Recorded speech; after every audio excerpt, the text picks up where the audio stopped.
పొగ పగపట్టడం చూస్తున్నా, వాయువు ఆయువు తీసే పరిస్థితుల్లో ఉన్నా. ఢిల్లీ మోగిస్తున్న వార్నింగ్ బెల్స్ ఇవి. హస్తిన మాత్రమే కాదు, తెలుగు రాష్ట్రాల్లోనూ ఇదే పరిస్థితి ఉంది. ప్రధాన నగరాల్లో పెరుగుతున్న కాలుష్యం ప్రాణ భయాన్ని పరిచయం చేస్తున్నాయి. తెలుగు రాష్ట్రాల్లో అప్రమత్తం కావాల్సిన సమయం వచ్చేసిందా? ఏమాత్రం లైట్ తీసుకున్నా కాలుష్యం కాటుకు బలి కావాల్సిందేనా? తెలుగు రాష్ట్రాల్లో అసలు పరిస్థితి ఏంటి?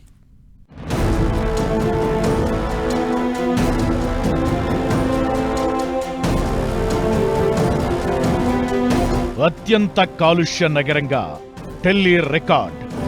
ఢిల్లీ తరువాత తెలుగు రాష్ట్రాల నగరాలేనా?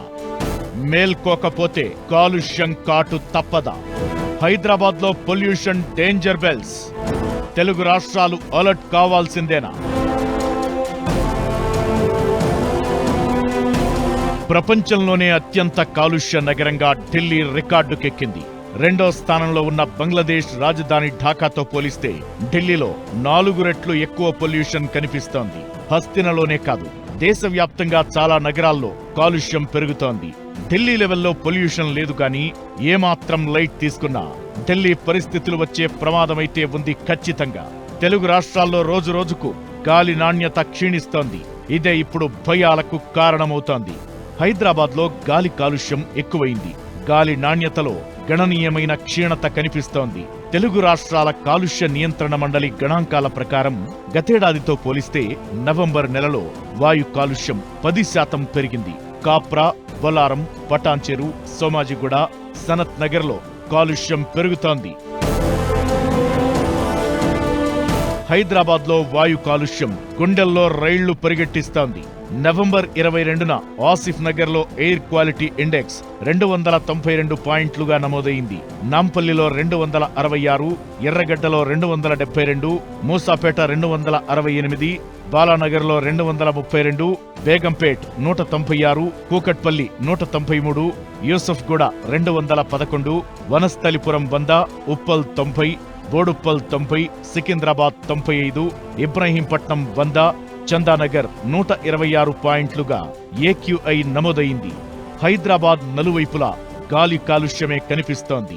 ఇదే ఇప్పుడు భాగ్యనగర వాసులను మరింత టెన్షన్ పెడుతోంది. హైదరాబాద్తో పాటు చుట్టుపక్కల ఏ ప్రాంతంలోనూ స్వచ్ఛమైన గాలి లేదని ఏక్యూఐ లెక్కలతో క్లియర్గా అర్థమవుతోంది. కాలుష్య నియంత్రణపై చర్యలు తీసుకోకపోతే రాబోయే రోజుల్లో పరిస్థితి మరింత భయంకరంగా మారే అవకాశముంది. హైదరాబాద్ మాత్రమే కాదు, తెలంగాణలోని చాలా ప్రాంతాల్లోనూ ఇదే పరిస్థితి కనిపిస్తోంది. నవంబర్ 22న ఓవరాల్ తెలంగాణలో గాలి నాణ్యతా సూచీపై 86 పాయింట్లు నమోదు కాగా పట్టణాల్లో పరిస్థితులు భయపెడుతున్నాయి. వరంగల్లో 208, కాజీపేటలో 223, నల్గొండ 176, కరీంనగర్ 191, జనగాం 90, భువనగిరి 93, ఆసిఫాబాద్ 165 పాయింట్లుగా నమోదు కాగా ఖమ్మంలో 263 పాయింట్లుగా వాయు కాలుష్యం కనిపించింది. ఇకటు దక్షిణ అయోధ్యగా పేరుగాంచిన భద్రాచలాన్ని కూడా కాలుష్యం వెంటాడుతోంది. పర్వాలేదనిపించే ప్రాంతాలు కొన్ని, జాగ్రత్తగా ఉండాల్సిన ఏరియాలు మరికొన్ని. వాయు కాలుష్యం ప్రస్తుతం ప్రమాదకరంగానే ఉన్నా ప్రాణాలు తీసే స్థాయిలో లేవు. అయితే ఇప్పటికిప్పుడు చర్యలు మొదలు పెట్టకపోతే కాలుష్యం కాటుకు ప్రాణాలు పోయే పరిస్థితులు రావడానికి, ఆ ప్రమాదంలోకి జారుకోవడానికి పెద్దగా సమయం పట్టే అవకాశం లేదనే హెచ్చరికలు వినిపిస్తున్నాయి. 0 నుంచి 500 పాయింట్ల వరకు గాలి నాణ్యతను లెక్కిస్తారు. 0 నుంచి 50 మధ్య ఉంటే ఎలాంటి కాలుష్యం లేనట్లు లెక్క. 51 నుంచి 100 పాయింట్ల వరకు ఉంటే సంతృప్తికరమైందని అర్థం. 101 నుంచి 200 పాయింట్ల వరకు ఉంటే మధ్యస్థం. 201 నుంచి 300 ఉంటే తక్కువ నాణ్యత అని, 301 నుంచి 400 వరకు ఉంటే పేలవమైందని, 401 నుంచి 450 వరకు ఉంటే తీవ్రమైనదని, ఇక 450 కంటే ఎక్కువ ఉంటే ప్రమాదకర స్థాయిగా పరిగణిస్తారు. ఢిల్లీలో వాయు కాలుష్యం 500 పాయింట్లు దాటింది. ప్రపంచంలోనే కాలుష్య నగరంగా రికార్డ్ క్రియేట్ చేసింది. తెలుగు రాష్ట్రాల్లో చాలా ప్రాంతాల్లో 100 పాయింట్లకు మించి గాలి నాణ్యత కనిపిస్తోంది. ఇదే ఇప్పుడు ప్రమాద ఘంటికలు మోగిస్తోంది. చర్యలు తీసుకోకపోతే భవిష్యత్లో ఇది మరింత పెరిగి ప్రాణాల మీదకొచ్చే అవకాశాలు ఉన్నాయనే వార్నింగ్స్ వినిపిస్తున్నాయి. ఇక అటు ఆంధ్రప్రదేశ్లోనూ రోజురోజుకు గాలి నాణ్యత క్షీణిస్తోంది. వైజాగ్, కర్నూలు లాంటి ప్రాంతాల్లో మాత్రం పొల్యూషన్ భారీగా నమోదు కావడం కలవరపాటుకు గురిచేస్తోంది. ఇంతకీ ఏపీలో ఏ సిటీలో పరిస్థితి ఎలా ఉంది? ఈ కాలుష్యానికి చెక్ పెట్టడం ఎలా? తెలుగు రాష్ట్రాల ప్రభుత్వాలు అలర్ట్ కావాల్సిన సమయం ఆసన్నమైందా? ఎలాంటి చర్యలు తీసుకుంటే ఈ కాలుష్యానికి అడ్డుకట్ట వేసే ఛాన్స్ ఉంది?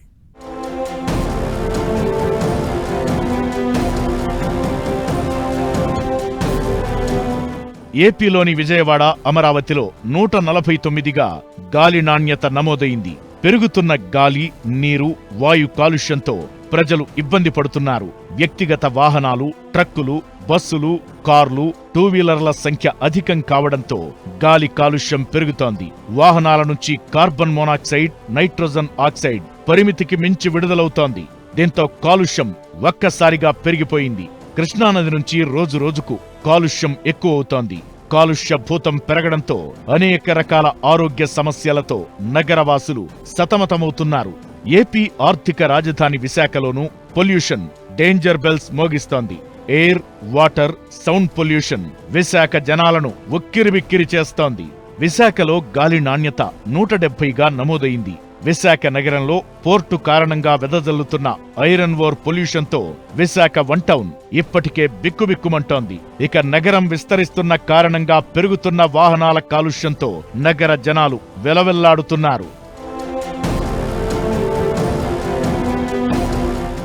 నవంబర్ 22న రాజమహేంద్రవరంలో ఎయిర్ క్వాలిటీ ఇండెక్స్ సూచీపై 156 పాయింట్లు నమోదు కాగా, ఏలూరులో 108, కడప 105, కర్నూలు 120, నెల్లూరు 151, విజయనగరం 196, శ్రీకాకుళం 203, అనంతపురంలో 122 పాయింట్లుగా రికార్డయింది. ఏపీలో చాలా ప్రాంతాల్లో ఏక్యూఐ 100కు తక్కువగా కాలుష్యం నమోదు కావడం లేదు. ఇదే ఇప్పుడు ఆంధ్రప్రదేశ్ వాసుల్లో టెన్షన్ కు కారణమవుతోంది. మరోవైపు పెరుగుతున్న వాయు కాలుష్యంతో జనాలు ఇబ్బందులు పడుతున్నారు. చర్మ సమస్యలతో ఆస్పత్రుల్లో చేరుతున్నారు. ఓవైపు పెరుగుతున్న చలి తీవ్రత, జ్వరాలతో ఉక్కిరిబిక్కిరవుతున్నారు. తెలుగు రాష్ట్రాలు ఇప్పటికైనా మేల్కోకపోతే మనం కూడా ఢిల్లీతో పోటీ పడే ప్రమాదముంటుందని నిపుణులు హెచ్చరిస్తున్నారు. ఈ దిశగా 2 రాష్ట్రాల ప్రభుత్వాలు చర్యలు తీసుకోవాలని సూచిస్తున్నారు. మన తెలంగాణ, ఆంధ్రప్రదేశ్లో కూడా చాలా నగరాలు కొత్తగా ఎమర్జింగ్ సిటీస్ లాగా విస్తారంగా పెరుగుతున్నాయి. మనం పీల్చే గాలి, శ్వాస తీసుకునే ఆక్సిజన్ కూడా స్వచ్ఛంగా లేకపోతే అదొక హక్కును కోల్పోయినట్టే. ప్లస్ ప్రజారోగ్యం చాలా తీవ్ర ప్రమాదానికి ప్రమాదం ఉంది. తెలుగు రాష్ట్రాల్లోని పట్టణాల్లో చాలా ప్రాంతాల్లో 100కు మించి ఏక్యూఐ నమోదు కావడం టెన్షన్ పుట్టిస్తోంది. గాలి ఏ లెవెల్లో పొల్యూట్ అవుతుందో ఈ నంబర్లు చెప్పకనే చెబుతున్నాయి. వాహనాలు పెరిగిపోవడం, పరిశ్రమలు, నిర్మాణాల నుంచి వచ్చే పొగ, వాయు కాలుష్యానికి చాలా కారణాలు కనిపిస్తున్నాయి. ఎయిర్ పొల్యూషన్ శరీరంలోని దాదాపు ప్రతి అవయవాన్ని ప్రభావితం చేసే ప్రమాదముంది. శ్వాసకోశ వ్యవస్థను తీవ్రంగా దెబ్బతీయడంతో పాటు asthma, chronic obstructive pulmonary disease లాంటి శ్వాసకోశ వ్యాధులొచ్చే అవకాశముంటుంది. అధిక స్థాయి వాయు కాలుష్యానికి దగ్గు, శ్వాసలోపం, ఛాతీ బిగుతు వంటి తీవ్రమైన లక్షణాలు కనిపిస్తాయి. దీర్ఘకాలిక ఎక్స్పోజర్ ఊపిరితిత్తుల క్యాన్సర్, గుండెపోటుకు కారణమయ్యే ప్రమాదముంది. కాలుష్యం చిన్నపిల్లలపై తీవ్ర ప్రభావం చూపే అవకాశముంది. అయితే ఢిల్లీతో కంపేర్ చేసుకుంటే బెటర్ అనుకునే పరిస్థితులు లేవు. ఇవాళ 100 పాయింట్లుగా ఉన్న కాలుష్యం పెరగడానికి ఎక్కువ సమయం పట్టే అవకాశం లేదు. దీంతో ప్రభుత్వాలు దృష్టి పెట్టాల్సిన అవసరముంది. లేదంటే తెలుగు రాష్ట్రాల్లోని పట్టణాలు మరో ఢిల్లీగా మారే ప్రమాదం ఉందనే హెచ్చరికలు వినిపిస్తున్నాయి.